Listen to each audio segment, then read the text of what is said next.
nandito kami ngayon sa aking kapatid. Pupunta talaga ako sa bahay niya. Sadyain ko siya. Pero karon muagi sa amin dire. Kung kauban akong pinsan. Oh, shout out muna. Si Dong Ramel akong kuan, si kauban. Suroy-suroy sa ta diri sa lugar sa akong magulang. Kay karon pagod ta makaabot. Tara. Banat tatani ron. Dito sa iyang kuan. Dito muna Guys, welcome to my vlog. Dito muna tayo saglit lang. Mamaya, balik. May ito ba ito ha? Ito dalak ito ba dia? Dati may kadalak. Yan na? Sa container. Ha? Nabuntad. Dito tang atok siyang balay. Oh, sayo.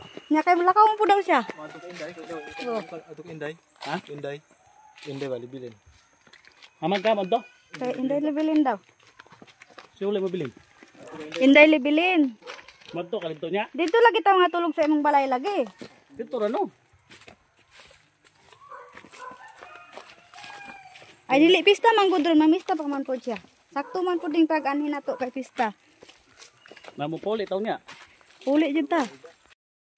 Dito magikan? Nagmotor mo kay Glendoy? Motor. Asa man? Ano inday? Asa man ron as libilin. Tuwal wala din to. Agi ano? Ah, Balay ni Inday. ginagihan ra di ay. Iso ni mo soy? Kana baye? Ah, isong baye din ni mo ni uli ay. Oh. Magbalay ako gabok itong balay tulo kayo ah. Pero wala problema. Kuyog nimo. Kaila po na sa imong kita na sa mga asawa wala. Palot sa siya kan. Mura man ay Suka. Di ana jud may sa kuan lugar ni Manong. Dito pa daw siya lakaw lakon pa namo paingon didto.